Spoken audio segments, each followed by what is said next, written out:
आज क्या हुआ कि हमारे को 15 अगस्त के स्कूल के सेलिब्रेशन की याद आ गई कि स्कूल में सेलिब्रेशन कैसा होता था। अब हम लोग है ना जाते थे स्कूल, और जो पार्टिसिपेंट होते थे ना वो अलग हो जाते थे और बाकी सारी सारी ऑडियंस है सब। अब हम जिस स्कूलों से ना पले बड़े, वो एकदम मीडियोकर स्कूल था। ज़्यादा अमीर भी नहीं, ज़्यादा ज़्यादा गरीब भी नहीं। तो जो भी नॉर्मल इवेंट्स होते थे अदर देन एनुअल फंक्शन, उसके लिए कोई डांस टीचर हायर नहीं किया जाता था, और हमारे स्कूल में कोई स्पेसिफिक डांस टीचर भी नहीं था।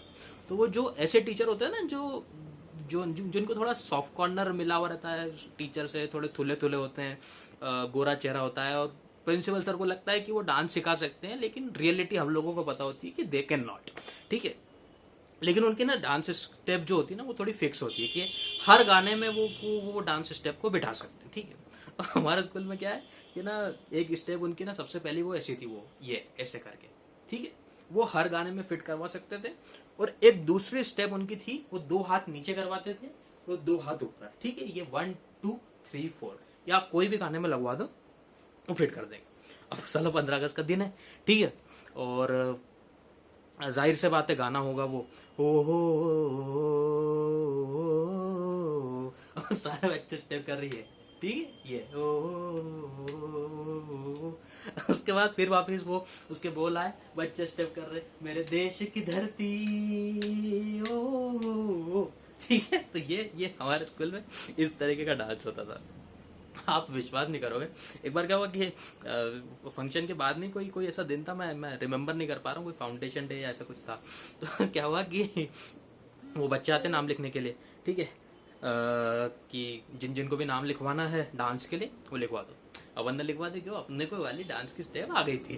ठीक है, तो गाने के बोल थे जोर का झटका है जोरों से लगा शादी बन गई। और आप विश्वास नहीं करोगे, पता है उन्होंने यही वाली स्टेप सिखाई। ठीक है, जोर का झटका है जोरों से लगा लगा। तो ये इस लेवल पे हम लोगों का डांस हुआ करता था। अब क्या हुआ, एक बार 15 अगस्त की कोई वॉलंटियर्स की मीटिंग चल रही थी। ठीक है, अब अपन थे एक्टिविटी इंचार्ज। ठीक है, 12वीं में अपने को एक्टिविटी इंचार्ज बना दिया, पता नहीं क्या ही समझा था कि क्या ये लेकिन इतनी गतिविधि होती नहीं थी हमारे स्कूल में, तो अपन प्रबंध पूरा संभाल सकते थे। जैसे ही अपने को वो पूरा रोल दिया गया था एक्टिविटी इंचार्ज का, अपन बिल्कुल एकदम पंकज त्रिपाठी जी बन के एकदम पूरा उससे बोल दिया था कि आप चिंता ना करिए, हम सारा प्रबंध संभाल लेंगे। तो एक वो मीटिंग चल रही थी। मीटिंग में क्या हुआ कि सारे वॉलंटियर सब लोग खड़े हुए थे, और प्रिंसिपल सर ने मेरे को एकदम अपन क्या पढ़ने लिखने में भी थोड़े अच्छे थे, तो एक वो रिलायबिलिटी और क्रेडिबिलिटी जरूर थी अपने साथ में। तो प्रिंसिपल सर ने बोला कि Nikhil could you please call Panse sir. Panse sir करके हमारे स्कूल में एक टीचर हुआ करते थे जो संचालन वगैरह संभालते थे। तो उन्होंने प्रिंसिपल सर ने मुझे बोला ऐसा कि Nikhil could you please call Panse sir for a while, he is in the staff room. मैंने एकदम स्पॉन्टेनियस जवाब दे दिया कि sure sir, I am calling him. इतनी अंग्रेजी अपन सीख गए थे ना, मतलब 12वीं तक इतना अपन एकदम, उसके बाद कुछ आता तो फिर सोचते कि क्या बोल रहा है, इतना अपने को पता। अब मैं गया बाहर, वो उधर क्या नाश्ता हॉल के यहाँ पे ना सारी दीदी मतलब बाई थे वहाँ पे। तो मैंने बाई से पूछा कि बाई प्रिंसिपल सर ने बोला ऐसा कि स्टाफ रूम में 5 सर होंगे, आप प्लीज उनको बुला देंगे क्या। तो भाई ने बोला ठीक है मैं बुला लेता हूँ। मैं आ गया कि सर ही इज कमिंग ना भाई, तो अपन ने बिल्कुल एकदम जवाब दे दिया ठीक है। और क्या हुआ कि थोड़ी देर बाद बाहर है ना थोड़े वो सर बाहर खड़े हुए थे ऐसा। तो प्रिंसिपल सर मेरे को बोलते कि यार मैंने तो 5 सर को बुलाने के लिए कहा था। मैंने हाँ सर मैं 5 सर का ही बोल के आया सर। ओ भाई अंदर आई, बोले सर। तो वो होता है क्या है, विदाउट एनी ऑफेंस, और क्या हमारे जितनी भैया थी ना वो मोस्ट ऑफ थी ना जबरन कॉलोनी की थी। वो देखती भैया मांगती पापड़, तो मेरे को बोलती कि आप ही ने तो बोला कि 5 सर को बुला लो। मेरा दिमाग टन गया, वो 5 को 5 सुन लिया। ठीक है, मेरा दिमाग आज भी उस इंसिडेंट को याद करता हूँ ना, मेरा दिमाग पे कंटिन्यूस लूप पे यही वाला डायलॉग चलता है कि मैं पागल था जो मैं खुद नहीं बुलाने गया। तो इस लेवल पे हमारे पे काम होता था। उसके बाद क्या हुआ कि एक वो होता था, वो आजकल जो एक वो इंस्टाग्राम पे कौन सा गाना है वो जिसपे ट्रेंड चला ना, वो ये वाला, ये ठीक, इसी का जो रॉ वर्जन है ना, उस रॉ वर्जन की हम लोग पीटी करते थे। ठीक है, पीटी कैसे होती थी, ये 1 2 3 4, ये वही वाला बिल्कुल एकदम उसका रॉ वर्जन है। वो भी बिल्कुल 4x4 की वो चलती थी उसकी बीट, ढंग टक टक टक ढंग टक टक टक ड्रर, इस इस तरीके से उसकी बीट चलती थी। लेकिन क्या होता था, उसमें हमको मंगवाते थे रिबिन, ठीक है, कि भाई तुमको रिबिन। अब अपना अपन लड़के भाई अपने को रिबिन का क्या काम।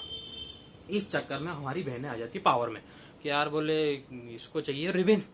तो ये रिबिन के चक्कर में पता है हमारा इतना शोषण हुआ है कि 15 अगस्त से लेके 26 जनवरी तक हमको सारे काम करना पड़ते थे घर में कि तेरे को 26 जनवरी पे फिर से रिबिन चाहिए तो तेरे को मेरा काम करना पड़ेगा। मेरे को पता है कई बार ऐसा लगता है कि ना ये शोषित वंचित और उत्पीड़ित हमारा कितना वो हुआ है, मतलब इसकी परिभाषा में हम लोगों को भी आना चाहिए। उसके बाद है ना एक वो होती थी स्पीच, ठीक है, एक वो बंदा रहता था जो अच्छा वक्ता हुआ करता था और आके के भाषण दिया करता था कि आज हमारा ये वाला स्वतंत्रता दिवस है और हम यहाँ हमने ये कर लिया है, ये योजनाएं लागू हो गई।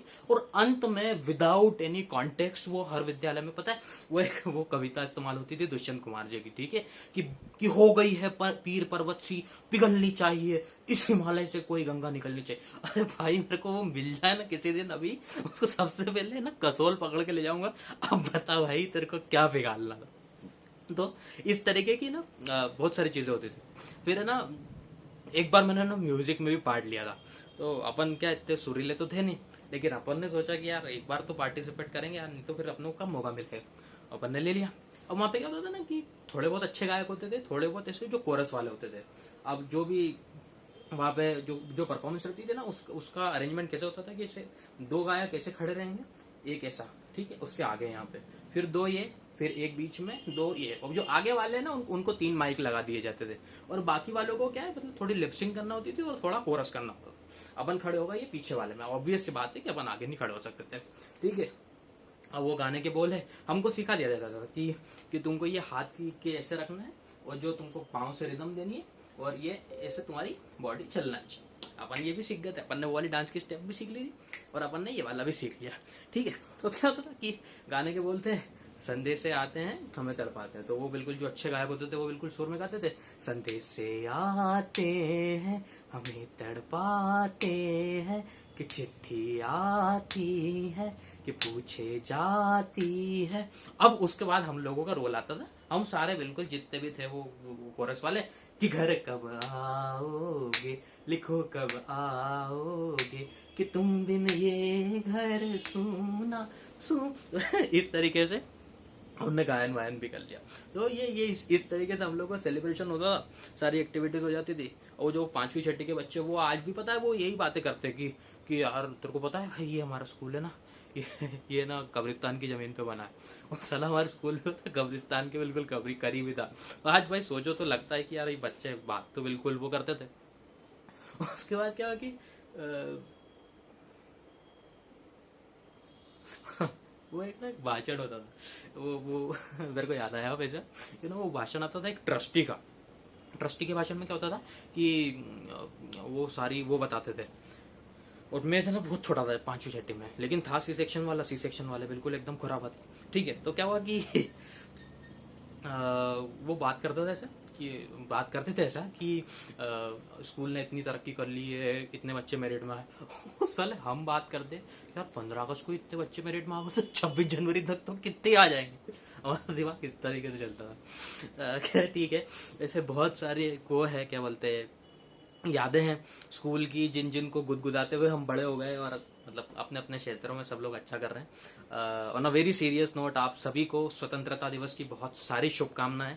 ये तो एक छोटा सा प्रयास था कुछ पुरानी यादों को ताज़ा करने का, लेकिन on a very serious note जो भी देश में अपने निजी स्वार्थों के लिए चीज़ें चल रही है वो सब खत्म होना चाहिए और जो असली लक्ष्य है भारत को फिर से जगत गुरु बनाने का उस पर वही हम लोगों का एक लक्ष्य होना चाहिए। इन सब चीज़ों में कोई मतलब नहीं है कि ये मनभेद ये कुछ काम नहीं आएंगे। आपको एक ही लक्ष्य साधना चाहिए जो है जगत गुरु बनाने का। अंत में फिर मैं भी वही उदय प्रताप जी की कुछ पंक्तियों का इस्तेमाल करूंगा और अपनी बात को विराम दूंगा कि न मेरा है न तेरा है, ये हिंदुस्तान सबका है और नहीं समझी गई यह बात तो फिर नुकसान सबका है। कई नदियां मिली है जो दिखलाई नहीं देती मगर महासागर बनाने में एहसान सबका है, मगर महासागर बनाने में एहसान सबका है। धन्यवाद। जय हिंद, जय भारत।